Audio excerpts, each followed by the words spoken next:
What's going on YouTube? This is DestinyHeroic, and I'm here today with the demanded Inzektor deck profile. This is not the deck that I took to regionals and won with, but it has evolved since then and is using some combos that I actually wish I had taken to regionals with me.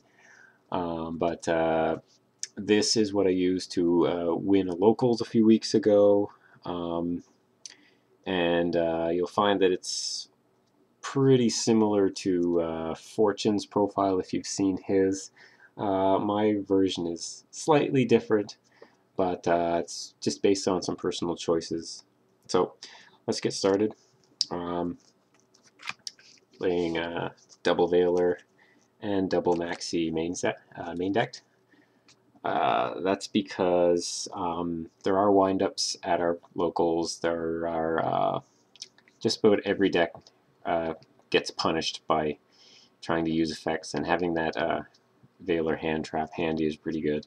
And this is just so you don't run into the first round wind up and get hammered.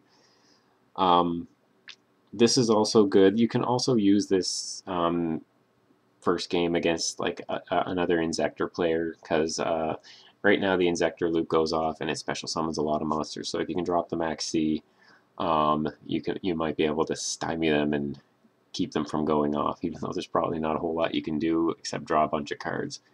But anyway, triple tour guides, and of course the Sangan. People are trying to tell me that running tour guides actually does not bring anything to the Inzektor deck. I am vehemently in disagreement with that assessment. Running tour guides gives you access to every rank 3 exceed, and it gives you instant access to it, so you can combo off of Allure of Darkness by removing one of your Inzektors, then going into Leviar right away, and having 2 monsters instead of 1, and finishing with 2 exceeds. And if you ask me, using a tour guide to bring out a Sangan is just as good as playing an Armageddon Knight. The only problem with Armageddon Knight is that it's dead if you already have your Hornet. And as far as Mystic Tomato is concerned, monsters that you set face down do not die by battle in this format. If you're playing an Inzektor mirror match, it's going to get destroyed and you won't get its effect, and it does nothing for you. So tour guide all the way. And also, I am of the philosophy that if you own tour guides, you run tour guides. So just take from that what you want. So, Inzektors, obviously the 3 Hornets, the 3 Dragonflies, 3 Centipedes, 2 Hoppers. I did not understand the power of Hopper a few weeks ago, and apparently I didn't read it until a few weeks ago, because Hopper can send himself while he's equipped, and that is amazing, because if only one of your guys can attack that turn, if you do it first turn, you get your Hornet right away and you don't have to wait for it. And you either bring it to the field and you exceed with it and it's loaded and ready to go, or you add it to your hand, depending on what you had opening turn. So that's just really good. And also, he's big, and Dark World likes to play DDV against this deck. And if you have a 1700 guy in your hand, you don't care. And obviously Gigamantis, he's kind of a failsafe. He can turn your Hornet into a competitive attacker, and he's also part of the Zek-Caliber loop combo. That's really important.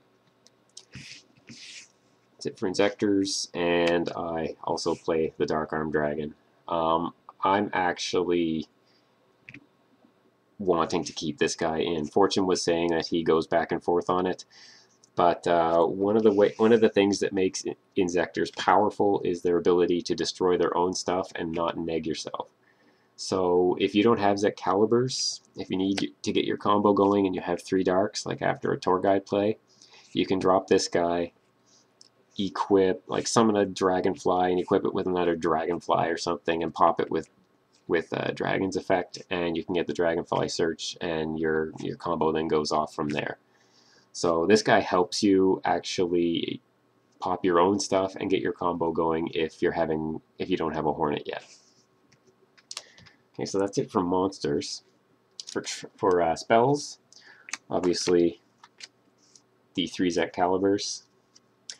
Zecalibur, I didn't even realize when I went to regionals. This card is amazing because its effect is mandatory, and it doesn't matter if it doesn't care how it goes to the graveyard. So if your guy dies by battle, you get its effect. If your guy gets tributed, exceeded, synchroed, you get its effect. So it pays for itself upon playing it. It also turns your hoppers into 2500 beaters, turns your dragonflies into 1800s. It's just amazing what you can do with this card. And it lets you recycle your 1 Gigamantis too, which is really good. And triple MST. I'm a big fan of triple MST in this format. Everybody falling over themselves to get their hands on Fiendish Chains. I say no to those. And again, the ability to pop your own stuff when your opponent wises up and stops committing to the field is amazing in an Inzektor deck. And then we've got Staples, Dark Hole, Heavy Storm, Reborn, Book of Moon, and Allure of Darkness. For the Inzektor deck, Allure is really good. Like I said, it sets up your Leviair plays, and if you're in game 2 and your guys get, anyway. Mind Control. Mind Control is a godly card right now. All the level 3s being played, you can take your opponent's Sangan and exceed with it. It's just really good. And these are the 2 cards that I go back and forth on. Duality, I think I'd like to keep, especially for game 2 when you need to dig through your deck to get to your side deck cards. But Foolish Burial, it's nice to have, but with the hopper plays, you don't really need this anymore. And when the next set comes around and we get Inzektor Gruff, this is going to become even more obsolete in the Inzektor deck because we'll just have so many ways to get to our guys. So, trap cards now. Solemn Brigade, don't need to explain.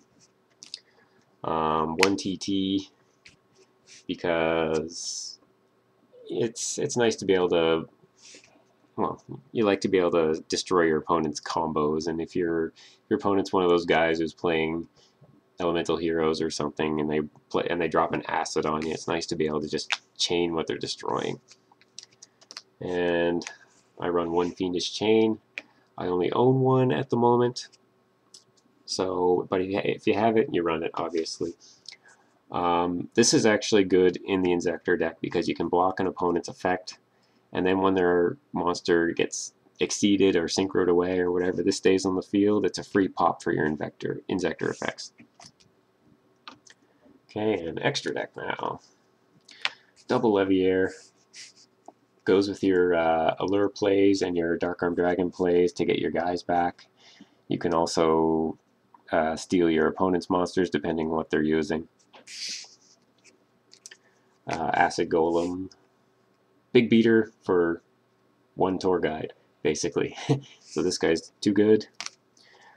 Brilliant. Brilliant I don't use so much anymore because I've taken the BLS out. I ran the BLS at regionals and it worked, but I'm finding that if you take for game 2 and you take out your effect veilers for something else, then your BLS becomes dead. And this is good if you want to try to bait out a bottomless or something and you don't want to use your Acid Golem or something. Zen Mains, if you need the defense, Zen Mains is really good. Triple Leviathan Dragon. You only really need 2, but I find in Inzektors you have a lot of space in your extra deck, and you can fill it with stuff that you don't even really need. So I played 3. I play 3 Leviathan Dragons now. The Zecalibur loop combo usually spits out 2 of these guys. But it's nice to have, like if you use 1 earlier in the game before you get your loop off, it's nice to have the other 2 to fall back on.